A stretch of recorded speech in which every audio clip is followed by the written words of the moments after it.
Greetings, Emmanuel. Peace be with you. I'd like to begin a discussion about the hypothermia ministry that Emmanuel has been doing for nearly 30 years.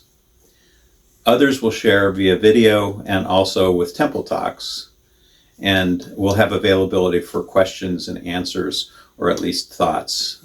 30 years ago, some homeless were literally dying in the woods during the winter cold. Emmanuel and other churches stood up to the call. Psalm 34:18 says, "The Lord is near to the brokenhearted and saves the crushed in spirit." It's God's work, our hands. Initially, the ministry was churches. Later, Fairfax County really got on board. Facets was formed. And so now it's a big combination of services provided by many churches and the county. The Lamb Center is also a big help, and the population that we serve is in and out of the Lamb Center as well.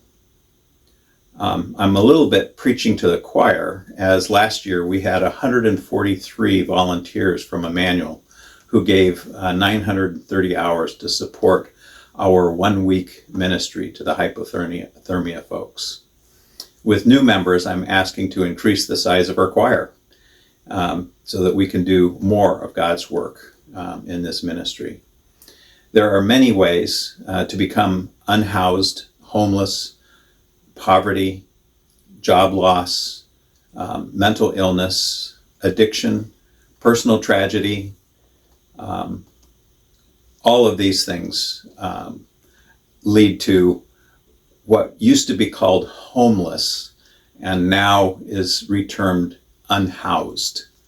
But I actually think that a lot of the folks feel homeless, like they don't have a place. And Jesus in Matthew 25, I think, named it really well. He said, "I was hungry and you fed me.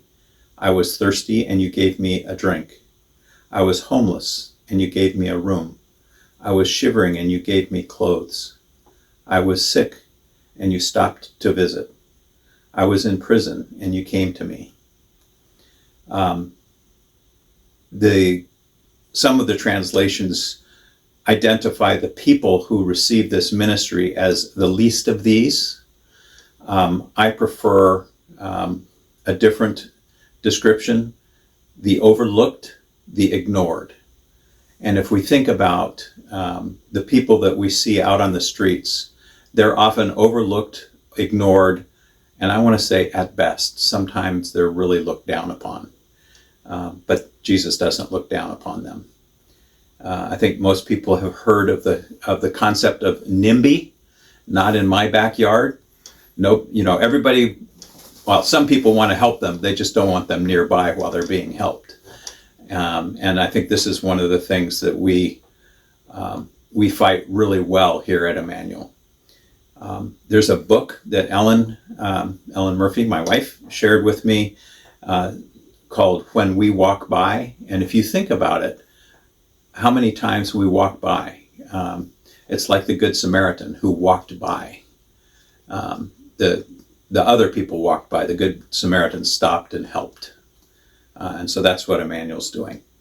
The suffering is real and our opportunity is great. Our week, this hypothermia season, is January 5th through the 12th of 2025. We provide a safe place to stay and sleep from 5 p.m. In the afternoon till 7 a.m. in the morning, including meals, fellowship, Bible study, and more. We will soon be seeing a SUG, or Sign Up Genius, emailed and linked in the weekly email, and a wall in the Centrum for signing up. We're also looking for some, maybe 3 or 4 people who would lead this ministry going forward, maybe into Hypothermia 25-26. Jane Holtorf, Deborah Google, and I, David Tyson, will continue to mentor, support, and work alongside.